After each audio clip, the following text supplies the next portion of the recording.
And thank you very, very much. And I hope Mr. Big Voice had a great weekend too, as well. I think most of us did. It was absolutely stellar with a lot of warm weather and a lot of sunshine, which is far better than our neighbors are getting back around the Great Lakes and throughout the Middle Atlantic too, as well.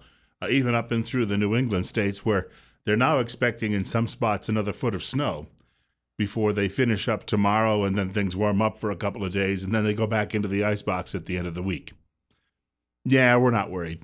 7 minutes after 8 o'clock, Bill Colley with you this morning on Top Story, and I thank you for joining us. 29 right now at our studios. It's dropped considerably. I rolled in this morning. Benito had the day off, so I rolled in to cover some of his duties early, about 3:15. The temperature at the time was 39, but we'll be rebounding somewhat, getting back up to around 50, and then before the end of the week, we'll see temperatures once more again near 60. I think on Thursday, we're looking for a temperature right around the 60-degree mark. We have a lot going on today. Let me just begin. You may have heard it if you were listening just before Fox News. I mentioned we are expecting U.S. Senator Mike Crapo to join us probably about 9:15-ish. And he's willing to take some of your telephone calls, too, as well, while he's here.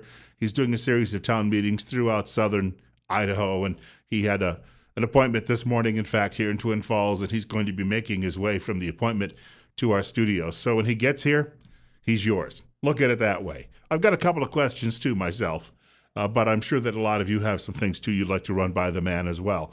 Randy Staples will be joining us in about half an hour with the Idaho Weekly Briefing.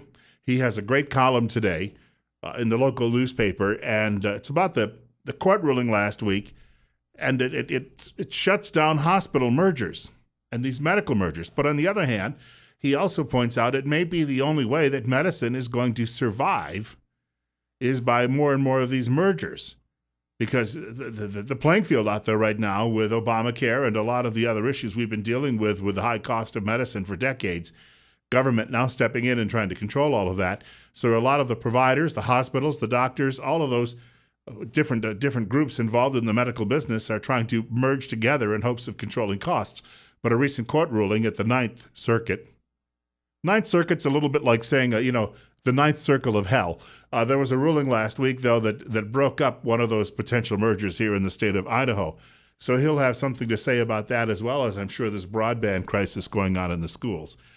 Speaking of the local newspaper, I got out of church yesterday morning at a relatively early hour, and I decided to sit down and I just like the feel of an old-fashioned book or a newspaper.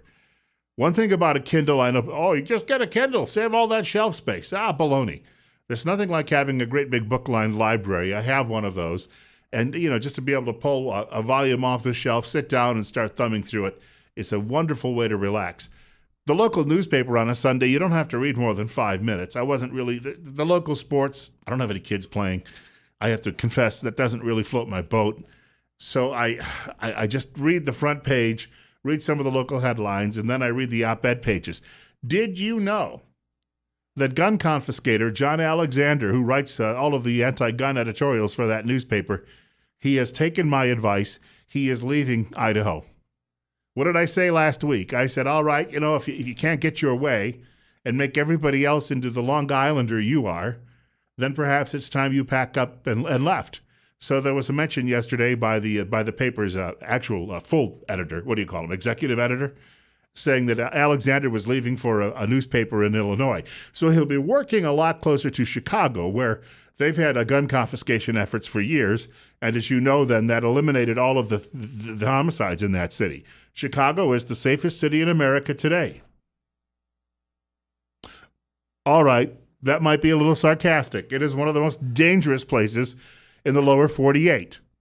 And now he can go there and prattle on about how we need to have more dangerous places and how we need to disarm the public. It was interesting reading that editorial, because the new editor of the newspaper said it was by his own choice that he left.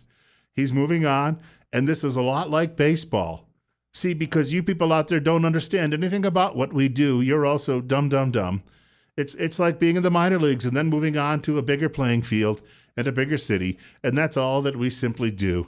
And we just dance around the maypole and sing songs together every day and figure out ways to discredit Christianity and conservatism. Oops, I wasn't supposed to say that part. Could it be that Alexander didn't get the top job here? This other guy got the top job. So Alexander said, well, hey, I'm packing up and I'm leaving.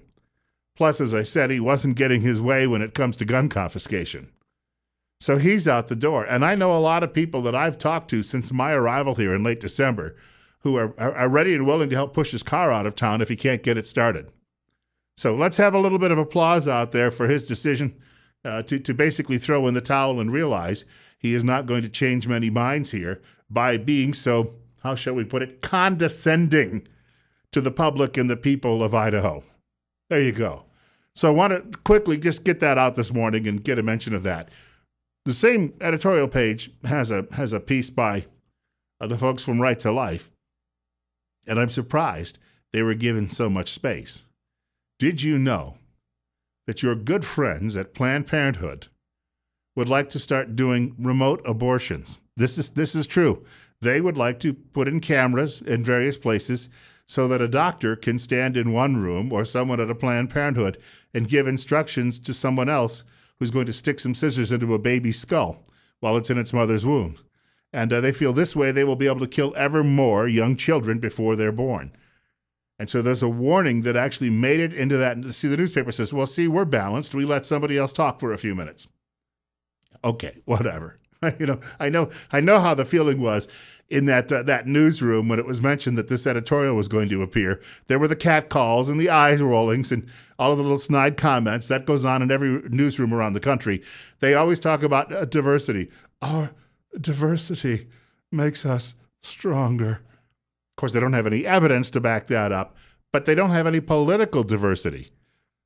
Media, academia, they don't care. They don't want that part of it. They don't want the other argument. They just simply look to silence it. But every once in a while, they'll throw a bone out and say, all right, we'll give you a guest commentary in the newspaper. I think there may also be a recognition there, too, that at some point, if you want to sell newspapers, you're going to have to try to sell newspapers to the general public instead of just fellow travelers, because it's a dying medium. Seattle Post Intelligencer a few years ago just stopped publishing altogether in print and became some sort of an online publication. Of course, you can do that with far fewer people too, so ka-ching, ka-ching, it saves you a lot of money. And since the newspapers allowed Craigslist to come along and eat their lunch some years ago, this is why you have this crisis going on in newspapering today. Remember a few years ago, there were some proposals by some of the newspaper people saying that they thought governments should subsidize them, like National Palestinian Radio, NPR. It never came about. And when Rush Limbaugh says state-controlled media, man, was he nailing it on that, because some of these people thought they should be wards of the state. How can you be credible in reporting about the state if the state is paying your salary? See, now there was a conflict of interest that somebody had to point it out to them. They didn't realize it until someone said, it's a bit like some of these state-controlled media outfits in China and Russia and the like, and oops. Well, tell you what, we'll come up with some other con and we'll get back to you. I've got a couple of other things, too, I'd like to mention just during the opening monologue today. And there was a great piece. And you can actually, if you get a digital subscription to the local newspaper, they will throw in a digital subscription to the Washington Post, because I think there's a recognition there's more news there and more people would rather be reading that if you have some time to read. I already have a digital subscription to that newspaper. I never had a subscription to a newspaper in my life because wherever I worked over the years, the boss always bought the newspaper, and we had newspapers delivered in the morning in our own newsrooms. That way we could track the competition. They were listening to us too, and we just went back and forth in that situation. But I got into a situation where I was working at a radio station, and the people I worked for did not do that for us. So I ended up getting some subscriptions online to a couple of different newspapers, and the Washington Post happened to be one of them. There was a guest piece in the editorial section yesterday, Weekend Outlook, I guess is what they call it in the Washington Post. And in that section is a woman who is talking about, we referenced this story a few weeks ago on air. She and her husband were allowing their children, who were about 6 and 7 years old, to walk home from a playground alone. Now, the kids already walked to and from school alone, but they got in trouble The police and social services came to their house. They had to sign a form. Now the police and social services can barge in the house at any time without a warrant. And they say that these people are being abusive to these children and showing neglect by letting these children wander the streets alone, walking home from the park alone. Good golly, whatever happened to this country? We did that all the time when I happened to be a kid. And the woman is explaining that things have gotten completely out of hand with the government deciding it needs to be the nanny and take care of your children, and you just don't know how to do it. So a great piece if you get a chance to take a look at that. In fact, I'll reference it later this week in the show. I clipped it, saved it as well. You're on the air at 8:17 on Top Story with Bill Colley on News Radio 1310 KLIX. Hey, good morning, Bill. I was just going to talk to you about, you're talking about the Internet, putting newspapers on the Internet and all that. Well, it's, what do you think that's going to turn into when Obama does an executive order on the Internet, redistribution of the Internet, which will destroy it so everybody has just crappy Internet. But I'm sure that the newspapers have been getting down on their knees for him for years, that they'll get some sort of exception or, special treatment in all of this. Well, no, but that's what I'm saying is if anything conservative will be gone. So, like, Planned Parenthood will have their way with everything, and there will be no pro-life anything, boy. Because there will be nothing except for left-wing propaganda. It's all it's going to be I hope we can stop this. I really do. Got about a week and a half to do it. I thank you for the call. February 26th is the day that the FCC is planning the takeover of the Internet. And, of course, the politically correct will immediately get in. And they'll just start saying certain websites should be eliminated. You shouldn't have access to them. And they're going to do everything in their power to limit what you see online. That's been the goal for a very long time. They're very nervous about the fact that people are getting alternative views. And if they don't, and I admit, there are some things on the Internet that aren't very nice, but the First Amendment to the U.S. Constitution doesn't say we have a right to nice speech.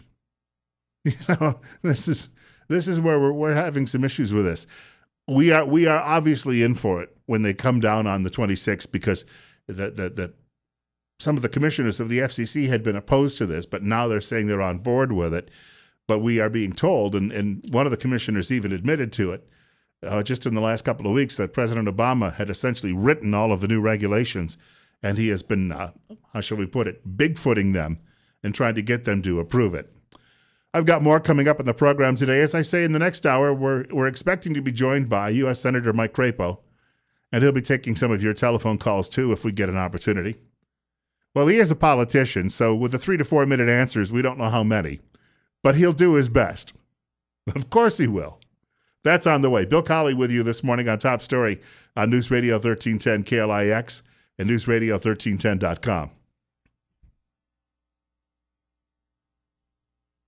I've been telling you the last couple of days, most of last week, I guess it was, about a local business that is providing training opportunities for people who'd like to make a little extra spending cash.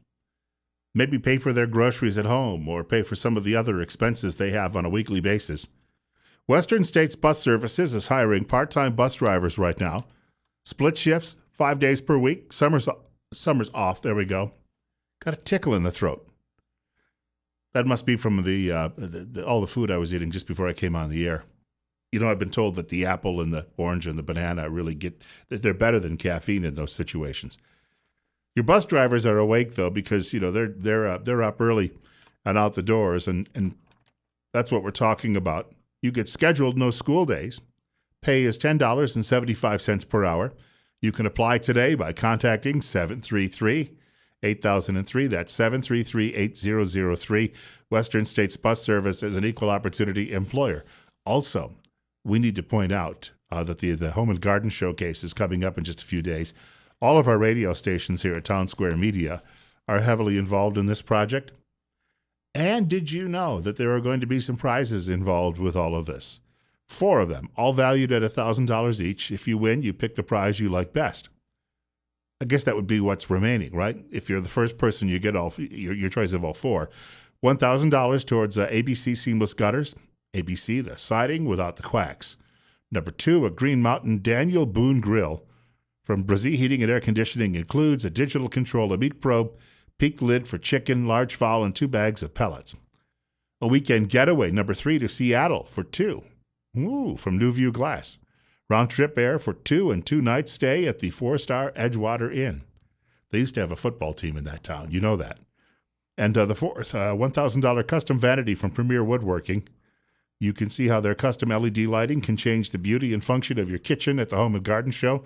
See them at the Home and Garden Show and learn to maximize space efficiency in your kitchen with the team at Premier. And you can enter to win at newsradio1310.com, where we have some headlines. Have you seen that picture of the woman who was arrested in this conspiracy to commit homicide the other day? She's only accused now at this point. And, of course, we have innocent until proven guilty. It is said that the woman is 30 years old. I don't know about you, but she's led a hard life. There's a photograph of her at our website. She has pink hair, and if she's 30, she looks like she's going on 53. I mean, it is pretty bad, and it may well be that she's just been involved with a lot of things in life that have ended up prematurely aging her. Sad, sad story. There may still be a third person on the loose. According to what she was telling police, she said it wasn't just this McGrath fellow who was pulling the trigger. He was picked up on Friday night. He was charged with first-degree murder. But she said that there was another individual who happened to be along with them. So more details on that, I'm sure, will be forthcoming from Twin Falls Police sometime in the next few days. It's 8:27. Bill Colley with you this morning on News Radio 1310 KLIX and newsradio1310.com. You can reach our program by dialing 736-0300. 736-0300. Randy Staples will join us about 20 minutes of 9 o'clock. And then in the next hour, we're expecting U.S. Senator Mike Crapo, and he'll be taking, we would hope, some of your telephone calls as well. You're on the air at 8:27, and a good morning to you. You're on newsradio1310.com. Good morning, Bill. Yes, sir. You know, you're talking about education and stuff and the media. I was bored this weekend when they were roasting Scott Walker for the fact that he missed the last 3 months of college. Therefore, he did not have enough education on worldly things to become 68% of Americans do not have a 4-year college degree. So well more than two-thirds, almost what? We're approaching 3 out of 5 or 4 out of 5 Americans who do not have college degrees. I think if you go through our history, some of the people that have molded our country the most didn't have. Well, Abraham Lincoln, of course, he had no formal education whatsoever. His stepmother taught him to read, and they read a lot of books together, what they could get their hands on. I think you make a great point. I thank you much for the call. You know, Lincoln was a homeschooled product. He had no high school. He had no college. On the other hand, he held the country together during its greatest crisis. And you look at that and you say to yourself, where do these people get off saying this? They've been rambling on for days on MSDNC about Walker. And yet one of the biggest hosts over there, Al Sharpton, never finished high school. So should he be on TV hosting a news program? It's a legitimate question if you're going to mention Scott Walker not finishing college. Talking about schooling, saw this on Friday, didn't get a chance to mention it. Love this. The State Senate Education Committee has introduced a bill that would require students to pass a basic civics test to graduate from high school. Woo-hoo! Republican Senator Jim Patrick of Twin Falls says the new focus on science, technology, and math in schools means that students are learning less about government and current affairs. God bless him. And you know what's going to happen? You're going to start hearing the academics screaming, no, we can't have that. We need to fill their minds with basket weaving and Marxism, and you can't be talking Constitution and office holders. No. How will we turn them into good young socialists? Well, here's the key. As a parent, you're not going to do it. Understand? 8:30. Bill Colley with you this morning on News Radio 1310 KLIX and newsradio1310.com. As I said, Randy Staples sometime in the next half hour. And then, of course, we have U.S. Senator Mike Crapo in the 9 o'clock hour taking some of your telephone calls. Stick around. 30 right now at our studios. As we were mentioning in the last half hour, there is a major battle going on now between the elites in this country, in academia, and many people even working in government. And they are trying to take your children away from you so that they can re-educate your children and tell them that everything you know is somehow wrong. And, you know, that the last 2,000 years of our Judeo-Christian heritage has just been completely wrong, and we're just terribly mean, oppressive people, and we're going to turn all of these children into automatons who will be good followers of the of Lefty. And I think that this story is related to it, and I mentioned this as well, just touched on it in the last half hour. And it's about a family who've nearly lost their children because they let the kids walk home from a park alone. 8:34. Now, some parents may not do that. That's your choice. 30 at our studios. My name is Bill Colley. This is Top Story on News Radio 1310 KLIX and newsradio1310.com. If this had ever happened to me, I would have blown a gasket. A woman by the name of Danielle, and I believe her last name is Mediv, she writes, one recent Saturday afternoon, she's writing in the Washington Post over the weekend, 6 police officers and 5 patrol cars came to my home. They demanded identification from my husband, entered our home, despite not having a warrant. The reason for the show of force? We had allowed our children to walk home from a neighborhood park by themselves. A few hours later, County Child Protective Services and a social worker coerced my husband into signing a temporary safety plan for our children by threatening to take the children right now, a threat she backed up with a call to police. In the weeks that followed, another worker from the agency appeared at our door with the police and insisted that he did not need a warrant to enter our home. Whatever happened to the Fourth Amendment? He also interviewed our children at school without our knowledge or permission. And she asks, when did Americans decide that allowing our kids to be out of sight was a crime? And I go back to my own childhood, and I walked past some wooded areas. I'm sure there were all sorts of monsters in there ready to jump out and blah, blah, blah, blah, blah, and cart me away. And then I had to turn a corner and walk by a long street by a park. Then I had to turn another corner and walk over a stream. And finally got on the last block to school, and usually made it every day. Occasionally might have dawdled just a bit. But then the teacher would call home, and I'd hear about that, and I'd be told, speed it up. And then I'd reverse that trick in the afternoon when I'd come home. And in fact, kids all over town were doing it. And it's still done in a great many places today. In fact, these children had been walking to and from school on their own, and nobody had ever said a word about it, but they walked home from the park alone. And it goes into some detail. Did you know that there was a woman in Georgia? She spent 27 days in jail because while she was at work, she had to go to work for a little while. She dropped her children off to play at a park. But she left them alone. 27 days in jail? For crying out loud, this is supposed to be the United States of America. What are we doing here? And she goes on and on, directing the fact that this is going on all over the country, happening in various places. She says another woman ended up getting jailed because she went to a local food bank and left her 4 children to play in a park. And she says, look, over the last 30, 40 years in this country, crime rates have just been dropping more and more steadily. And yes, we are all worried about child abductions, especially now that we have 24/7 cable TV, and every time a child disappears, we hear about it. It's a terrible, terrible thing. But what are we going to give up? Do we just have our children? Do we birth them, then turn them over to the government and let the government run them in various centers? Then the government can dress them in lederhosen, and then have them go out on May Day and sing around the maypole and talk about the Fuhrer. We obviously are headed in some sort of twisted direction like that. How do we stop it? You're up next with Bill Colley at 8:38. Good morning. You're on Top Story. Good morning, Bill. You know, as crazy as this sounds, we hear it in national news. This happened to me just over New Year's Eve. Similar situation. Hilton Welfare came in, and I found out real quick, Hilton Welfare does not need a judge's order to issue no contact orders. They can do it themselves. A person that a no contact order is issued against does not have to be served by an official as if a police officer would. My niece lives with us and was taken up from our custody for 15 days when The judge finally found there was no substantiation to the claim. They returned her to our house. But during that time, there was no due process. There was no constitutional protections afforded. It was just insane.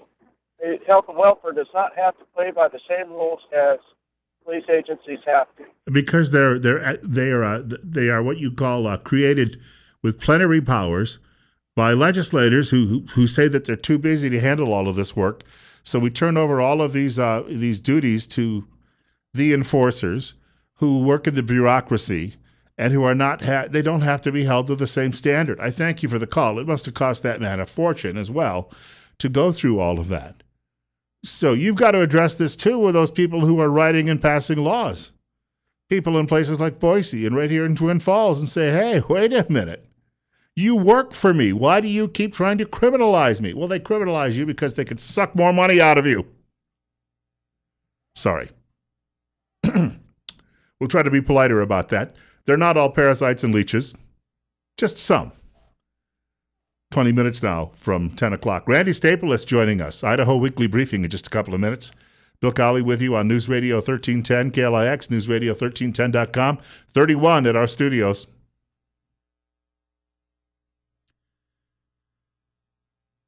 About this time on Monday mornings, we are joined on Top Story by Randy Staples with his Idaho Weekly Briefing. And, of course, I get that in my email, so I get a head start on all of this.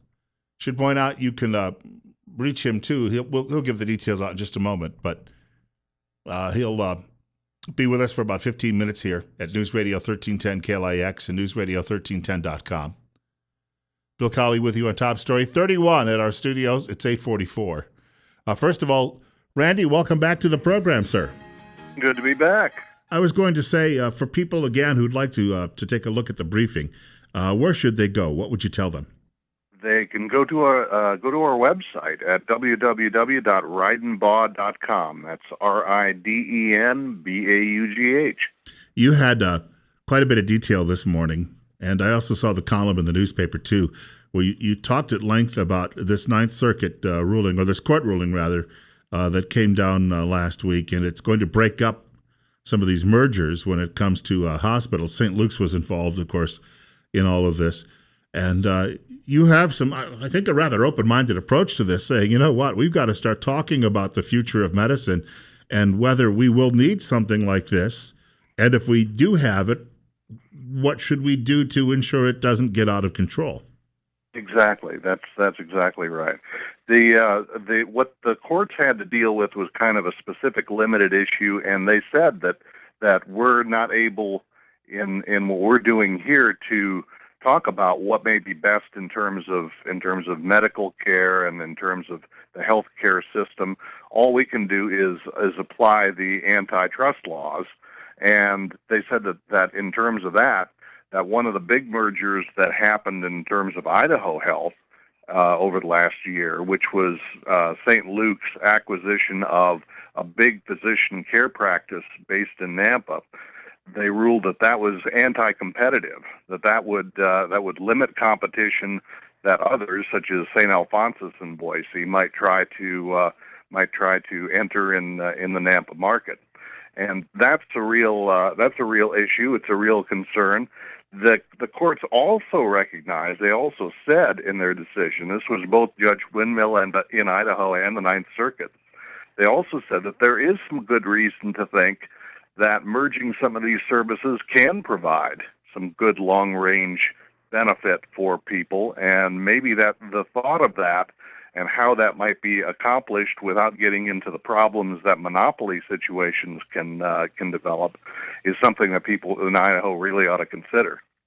25 years ago, and I know the exact almost date that it happened because I have a photograph of the event, but I was doing an interview with Dr. Albert Schweitzer's daughter, who was ancient then, and I believe she's still alive today.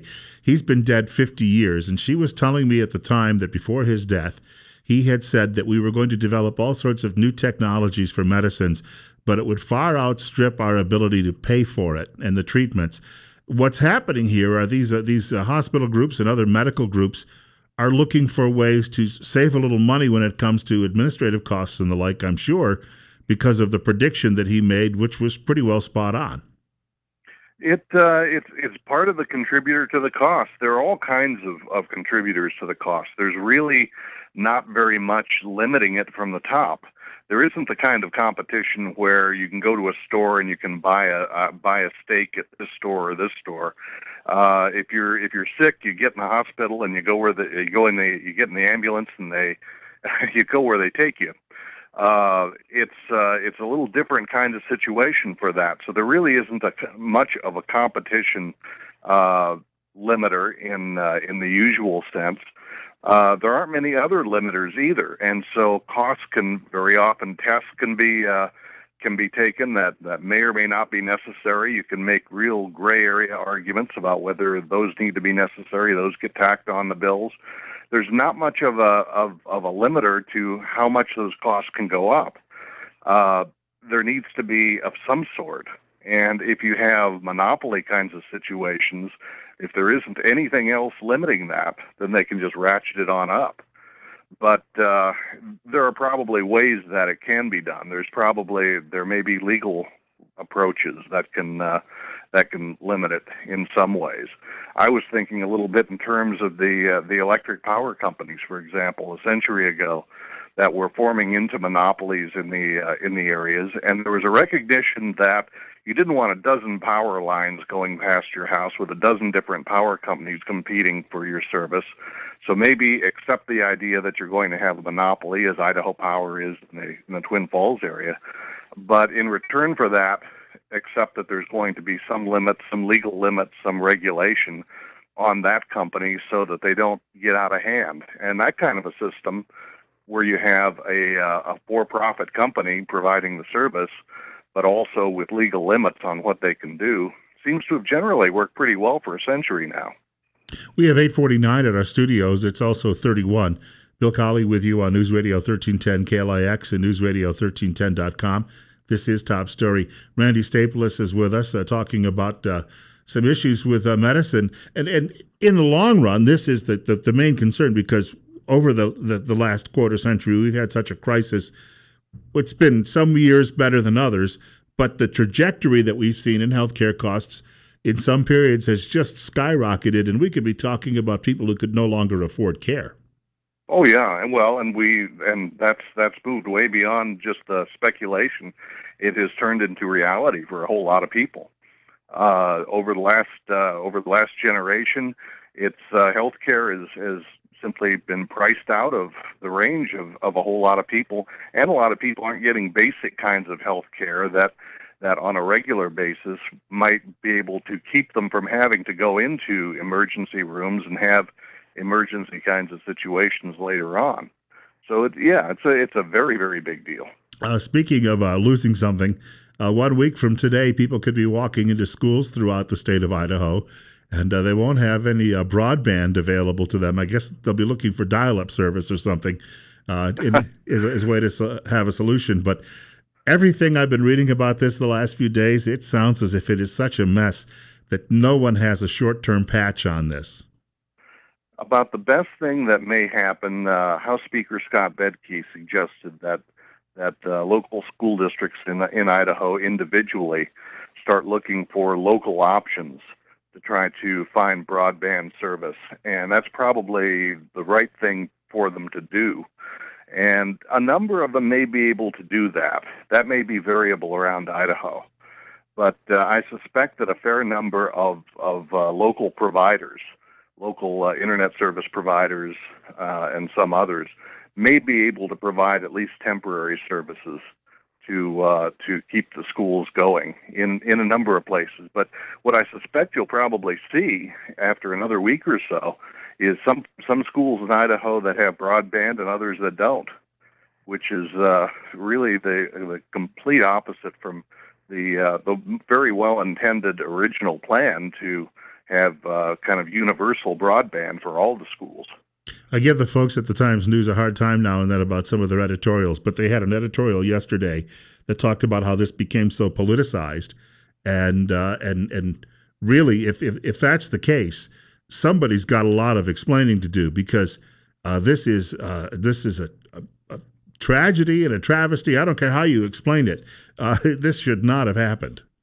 Well, and it's not too hard to be able to point the fingers at a few specific places.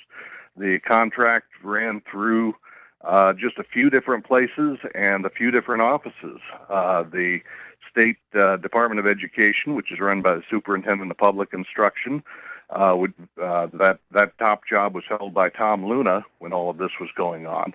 That's one place. The State Department of Administration, where his sister Teresa is the director. That's another place. And the governor's office was heavily involved. And this was an issue in last year's governor's campaign, and rightly so. But it of course didn't wind up being decisive. And well, as we could see in just recent events in the last few days, in the region anyway, a governor who's a little lax about who gets contracts and how they get them can end up forfeiting an office. It can happen. Well, and over in Oregon, the whole question of state contracts and